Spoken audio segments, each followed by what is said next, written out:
todos, me fiz servo de todos, para ganhar ainda mais. E fiz-me como judeu para os judeus, para ganhar os judeus. Para os que estão debaixo da lei, como se estivesse debaixo da lei, para ganhar os que estão debaixo da lei. Para os que estão sem lei, como se estivesse sem lei, não estando sem lei, para com Deus, mas debaixo da lei de Cristo, para ganhar os que estão sem lei. Fiz-me como fraco para os fracos, para ganhar os fracos. Fiz-me tudo para todos, para por todos os meios chegar a salvar alguns. E faço isso por causa do Evangelho, para ser também participante. Eles o fazem para alcançar uma coroa corruptível. Nós, porém, uma incorruptível. Pois eu assim corro,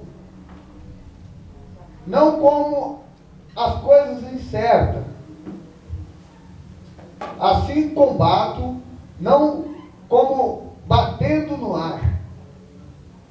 Antes subjugo o meu corpo e o reduzo à servidão, para que, pregando aos outros, eu mesmo não venha de alguma maneira ficar reprovado. Você pode levantar a sua mão direita assim, dizer no coração e fique em silêncio.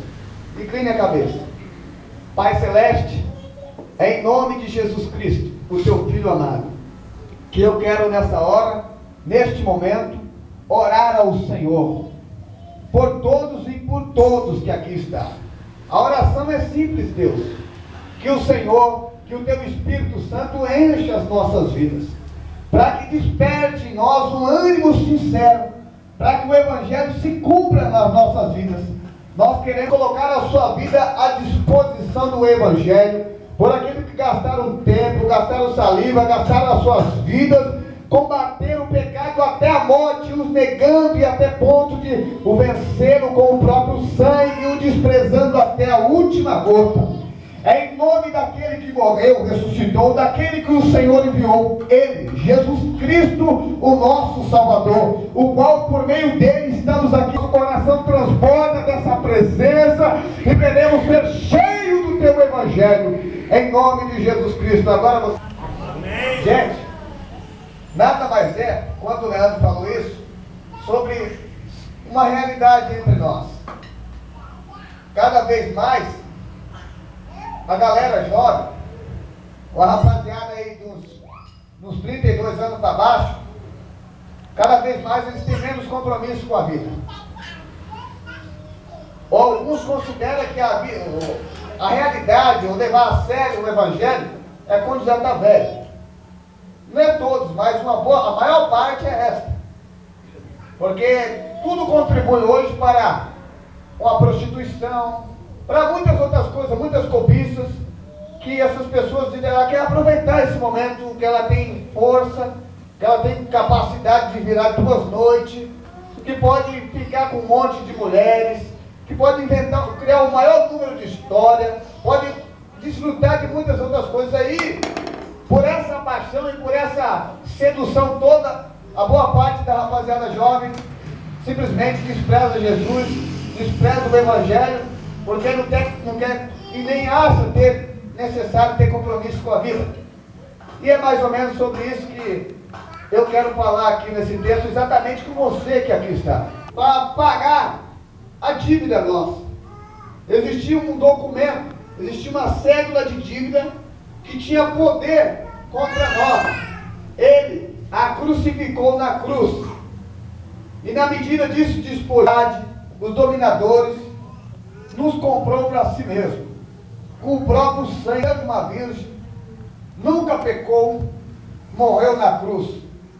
Todo o tempo que andou por essa terra, durante os seus 33 anos, fez o bem, nunca da boca dele se achou engano, nunca ouviram 2 conversas da boca de Jesus, nunca tinha, não sei, talvez eu vou, ainda estou indeciso, eu tenho que pensar um pouco sobre isso.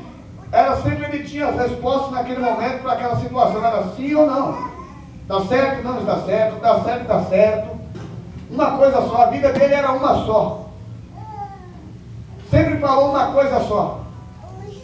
Era um garoto era um homem, um garoto, até aproximadamente quando ele era batizado aos 30 anos de idade, segundo a cultura judaica, que um homem passava a ser maior de idade, atingir os 30 anos de idade, quando Jesus passa a ser maior de idade, e que então ele se apresenta lá no deserto, diante de João Batista, se batiza, e em seguida dá continuidade àquele ministério terreno que custou 3 anos. Mais 3 anos de pura e plena dedicação.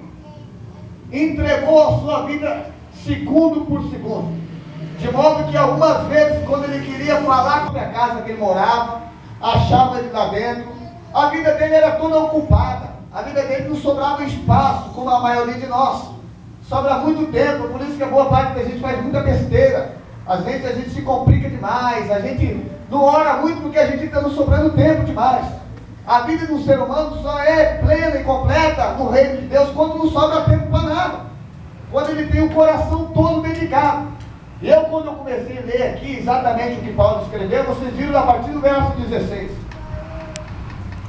Primeiro entenda, Jesus doou a sua vida. Ninguém tirou a vida dele, ele entregou, ele deu, honrado o seu pai. Todas as vezes que ele ia comentar alguma coisa, dizia, olha, o meu pai disse, olha, e colocava Deus como seu pai, e tudo bem que ele fazia a obra do meu pai. Quando falava alguma coisa que alguém ficava gloriado nas palavras, no momento em que como alguém disse, olha, como nós nunca pensamos nessa palavra, como é que a gente nunca pensou para falar essas mesmas palavras? Como é que a gente nunca imaginou? Paulo se tornou um seguidor de Jesus depois de alguns dias da morte de Jesus, praticamente 3 anos. Influenciado pelo Evangelho, de ponto a acreditar no coração de todo o coração, a receber o Evangelho de todo o coração. Ele colocou a sua vida à disposição do Evangelho. E quando nós lemos exatamente aqui no capítulo 9, ele diz o porquê das pregações dele. O porquê que ele pregava o Evangelho. Ele disse, olha, se eu anuncio o Evangelho, eu não tenho de que me gloriar. Mas está imposta essa obrigação sobre mim. E ai de mim, se eu não pregar o Evangelho. Gente, a exposição do Evangelho não tem que ser um peso para nós. A pregação do Evangelho para nós não tem que ser um incômodo, um enfado, alguma coisa que gere na gente tristeza, dizendo, puxa vida, tem que ir de novo, não vai acabar isso nunca. Se esse sentimento está no seu coração, é porque você ainda não recebeu a pureza, a verdade do Evangelho. Todos que aqui estão são fortes. Já venceste o maligno. O Espírito de Deus habita em vocês. Verdade. E que se existe alguma coisa que pode mudar o mundo, amanhã ou depois a minha filha, que hoje tem 1 ano e 5 meses, ela vai ter, daqui a 30 anos, ela vai ser alguém que vai dar continuidade à vida aqui. E os filhos dela, nós vamos passar um dia, se assim o arrebatamento não acontecer. Porém, o que temos que fazer agora, vamos fazer agora. Vamos agir agora. O Evangelho está à disposição de todos nós. Todos nós temos capacidade de ser influenciado pela